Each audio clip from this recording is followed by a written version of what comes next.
ঘর ছাড়াদের বাড়িতে ঢোকাতে হবে। আমার তো ঘর ছাড়া কেউ আছে বলে জানা নেই।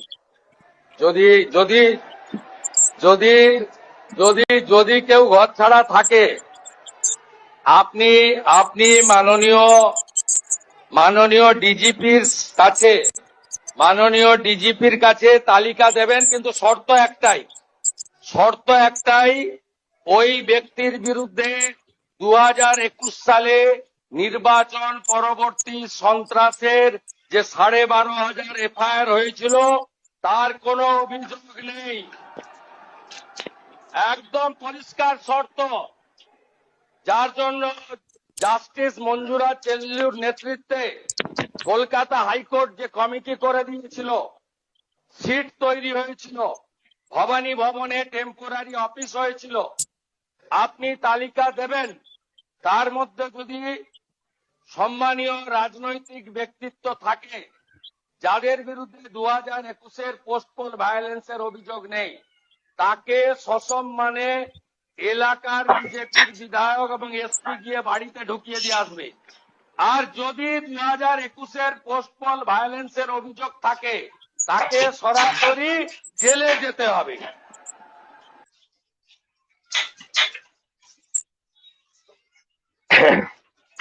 নমস্কার, আপনারা দেখছেন জেটিভি বাংলা। আমি নারায়ণ, আর আমাদের সঙ্গে আছে জেটিভি বাংলার এডিটর জয়ন্ত বর্মন। আজকে বিরোধী দলনেতা শোভন চট্টোপাধ্যায় নাকি বন্দ্যোপাধ্যায়, শোভন বন্দ্যোপাধ্যায় সম্ভবত, তো উনি অভিযোগ করছেন যে 2000-এর মতো তৃণমূল কংগ্রেসের কর্মী বাড়ি ছাড়া পোস্টপোল ভায়োলেন্সের কারণে। তো আমাদের অভিভাবক ভারতীয় জনতা পার্টির নির্বাচিত মুখ্যমন্ত্রী, পশ্চিমবাংলার মুখ্যমন্ত্রী আজকে স্পষ্টভাবে বললেন যে 2021-এ পোস্টপোল ভায়োলেন্সে যারা গুন্ডাগর্দি করেনি, যারা দাদাগিরি করেনি, যারা গরিব মানুষের উপর অত্যাচার করেনি, এবং অত্যাচার করার পর যদি তার উপর এফআইআর হয়ে থাকে, সেই ব্যক্তিকে যেতে হবে জেলে। আর যারা করেনি অত্যাচার, তাদেরকে সসম্মানে তাদের ঘরে পৌঁছে দেওয়া হবে। তো পশ্চিমবাংলায় এখন অব্দি 2,200 তৃণমূল কংগ্রেসের কার্যকর্তাও মানে বাড়ির থেকে পালিয়ে আছে, এমন খবর নেই। তারা একটা মহল ক্রিয়েট করতে চাচ্ছে যে আমি চোর তো সবাই চোর। মানে একটা গল্প বলতে হয়। গল্পটা হচ্ছে, একটা ঘাটে ভোরবেলায় একজন সাধু গেছে চান করতে। তো ঘাটের ওই পারে, নদীর ওই পারে আর একজন ব্যক্তি আসছে চান করতে। তো সাধু জিজ্ঞাসা করছে, ওই চোর জিজ্ঞাসা করছে যে কয় বাড়ি, অর্থাৎ কয় বাড়িতে চুরি করেছো? শব্দটা আসছে না। তো এখান থেকে সাধু দেখাচ্ছে যে ঈশ্বর এক, অর্থাৎ সাধু বলছে যে ঈশ্বর এক। এবার চোর মনে করেছে যে ওই পার থেকে চোরে, ও বোধহয় চোর আমার মতো, ও বলছে যে এক বাড়িতে চুরি করেছি। তো এ 2 আঙ্গুল দেখাই দিচ্ছে, বলছে আমি 2 বাড়িতে, মানে তোর থেকেও বড় আমি। তো এ সাধু আবার ভাবলো এই কোন তত্ত্ব পড়াশোনা করেছে, কি কোন শাস্ত্র পড়াশোনা করেছে যে ঈশ্বর 2 বলছে। তো যার মনে যেটা, তার মনে সেটাই জেগে উঠবে, এটাই স্বাভাবিক। তৃণমূল কংগ্রেস ভোটের রেজাল্ট বাইর হওয়ার পর 2021-এ 5 দিনের ব্যবধানে 56 জন বিজেপি কর্মকর্তাকে হত্যা করেছে, এবং অসংখ্য কার্যকর্তার বাড়িতে আগুন ধরিয়ে দিয়েছে, তাদের ব্যবসা প্রতিষ্ঠান ভেঙে গুড়িয়ে দিয়েছে।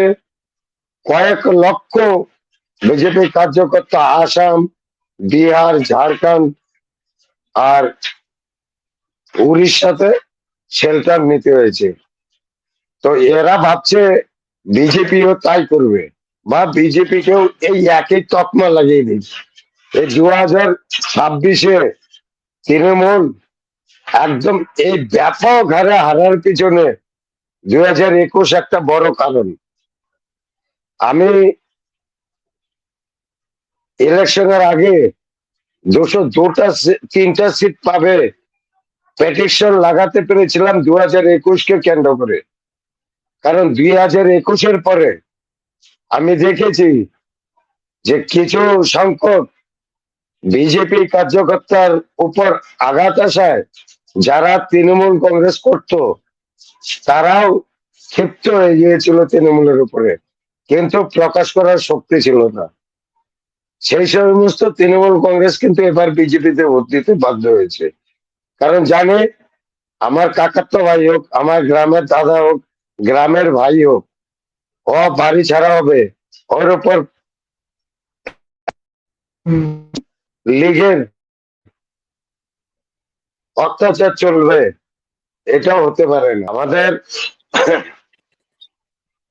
আমাদের দেখা অসংখ্য বিজেপি কর্মীরা যখন বাড়ি ছাড়া,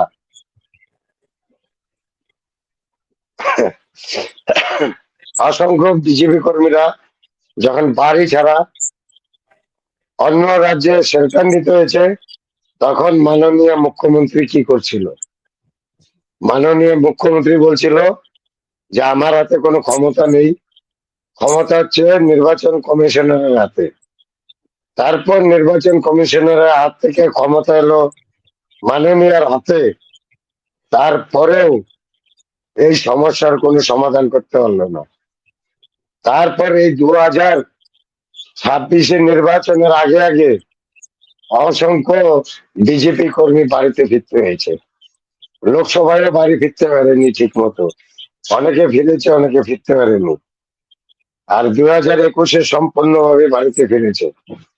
তো এদের মনের জ্বালা, অনেক বিজেপি কর্মীরা আমাকে ফোন করে বলে, দাদা তোমরা, কাকা বা দাদা, তোমরা সবাই বলো যে কারো উপর অ্যাটাক করা যাবে না, এই করা যাবে না, সেই করা যাবে না, অথচ এরা কি করছে আমাদের সঙ্গে। তো আমি এটাই বলি, ওদেরকেও বুঝালাম যে দেখো ভাই বা ভাতিজা, নিজের গায়ে কালি লাগানোর দরকার নাই। যখন আইনের শাসন প্রতিষ্ঠা হতে চলেছে বা হয়েছে, আইনেই এদের সাজা দেবে। তাই আজ মুখ্যমন্ত্রীর গলায় এই কথাটা শুনে আমাদের পশ্চিমবাংলার সাধারণ মানুষ আশ্বস্ত হয়েছে যে হ্যাঁ, আমরা বিচার পাবো 2021-এ। পোস্টাল ভায়োলেন্সে যে মানুষগুলা এত ক্ষতিগ্রস্ত হয়েছে, যাদের পরিবারের সদস্যকে হারাতে হয়েছে, বা যাদের বাড়িঘর লুট হয়েছে, যাদের বাড়িতে অগ্নি সংযোগ হয়েছে, আর যাদেরকে বাড়িঘর ছেড়ে ভিন রাজ্যে পাড়ি দিতে হয়েছে, তারা বিচার পাবে।